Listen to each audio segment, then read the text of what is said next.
Hey, good morning! What's up mga kababayan? Kumusta po sa lahat? Nagbabalik po si Manong Raven para po sa mga may init na pangyayari sa atin pong bayan. Mga kababayan, bago po tayo magpatuloy, shoutout po sa inyong lahat. Sa ating mga subscribers and followers, marami pong salamat. Tuloy pa rin po ang ating pagbablog kahit maliit po ang ating bahay, maliit po ang ating subscribers. Basta meron pong isa, dalawang DDS na nasasaktan sa atin pong mga vlogs at mga reaksyon, okay lang po yan. Tuloy-tuloy lang po. Mga kababayan, nabalitaan nyo ba na lumabas po ang request ng Amerika sa Pilipinas na i-extradite itong si dating Pastor Borloloy, Pastor Kibuloy, mga kababayan, sorry. Yan, nagkaroon po ng extradition request ang United States of America sa Pilipinas sa Department of Justice, mga kababayan. Yan po ang teritoryo ni Boying Rimulya, mga kababayan. Ito na po ang pinakahihintay natin, ang pagkaka-extradite ni Pastor Kibuloy sa USA. Mga kababayan, tama po yung sinasabi ng karamihan na meron pong hangganan ang kasamaan. At nakikita ko pong ito na, paisa-isa na po silang tinitira. Mabuti naman po mga kababayan na napapanagot or mapapanagot po itong mga tao na mapang-abuso at gumawa ng mga injustices sa ating bayan. Yan. Masasampulan, itong si Pastor Kibuloy, mga kababayan. Habang ang kanyang best friend ay nandun naman, aburido, nasa The Hague, mga kababayan, at mukhang hindi na po siya makakalusot dito. Mukhang ang kanilang mga request for interim release ay malabo, mga kababayan. Karma is real. Alam ko pong makakamit po natin ang hustisya. Dahil ang mga tao po na ito ay mga mapang-abuso nung sila pa ay nasa kapangyarihan. Mga kababayan, ako po yung sobrang naawa at naaawa hanggang ngayon sa mga dating inabuso ng pastor na ito. Mga kababaihan, even kalalakihan, mga teenagers, regardless po sa edad, mapang-abuso ang pastor na ito, ang bulaang propeta na ito. Nakala mo po kung sinong alagad ng Diyos, anak ng Diyos. Mga kababayan, marami po siyang inabuso, pinahirapan. Siya po ay nakinabang dahil po sa mga sakripisyo ng kanyang mga alagad. Ang kanyang mga alagad, mga kababayan, ay nauto. Sila po ay napaniwala na siya nga po ay totoong propeta o anak ng Diyos. Pero ang katotohanan pala, mga kababayan, siya ay isang alagad ni Taning. Yan ang totoo, mga kababayan. Ang dami niya pong kaso. Human trafficking, qualified human trafficking at iba pa. Money laundering. Yan. Ginamit niya po ang mga kababaihan. Ginamit niya. Talagang ano po ito? Rape. Pagre-rape sa mga kababaihan. Sa mga minor de edad. Paano mo masasabing tao po ito ng Diyos kung ang kanyang mga pinaggagawa ay mga katarantaduhan, mga kalukuhan?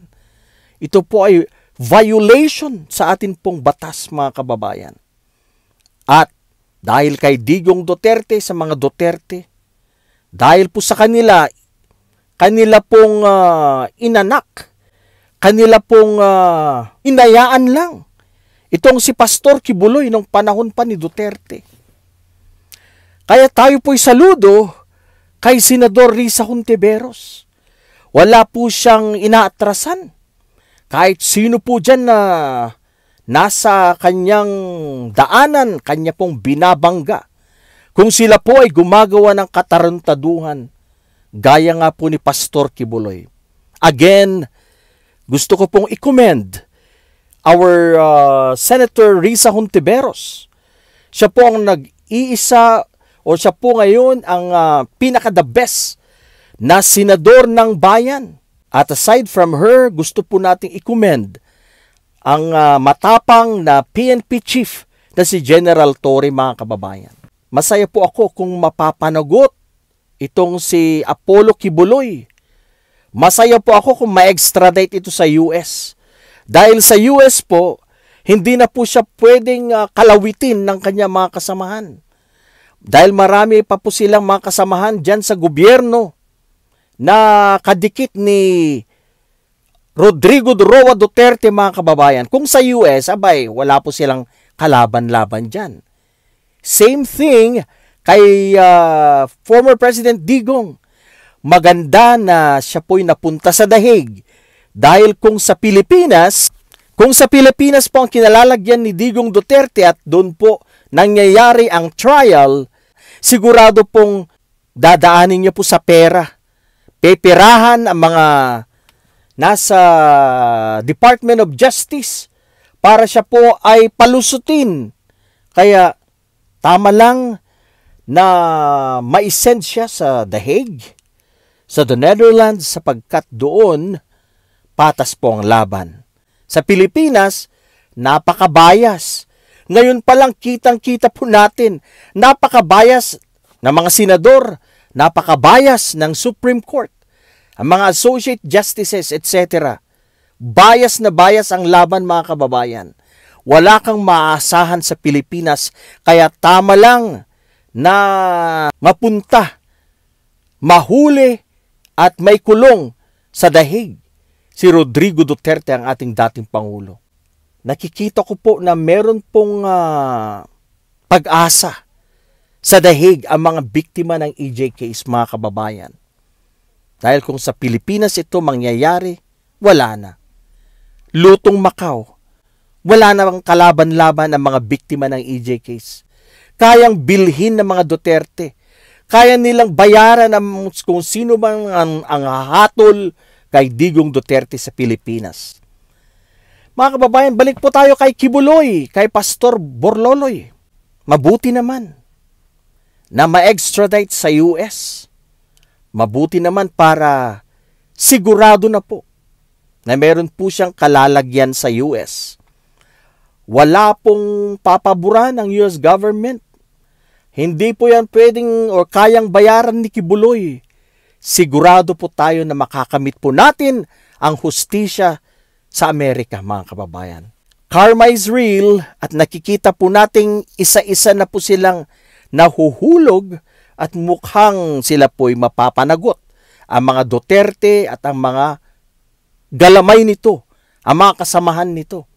At siguradong susunod na dyan sila Bato de la Rosa, sila Bongo, si Sara Duterte, mga kababayan, sigurado pong kasunod na po yan. At mga iba pang mga senador at mga congressman na nasasangkot sa mga illegal or sa mga kinurakot na flood control projects.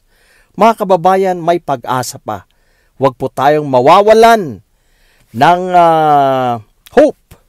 Alam ko pong muling gaganda ang Pilipinas, lalo na kung ang makapwesto ay yung mga tipo nila Risa Hontiveros, Leni Robredo, Obama Aquino, o Leila de Lima.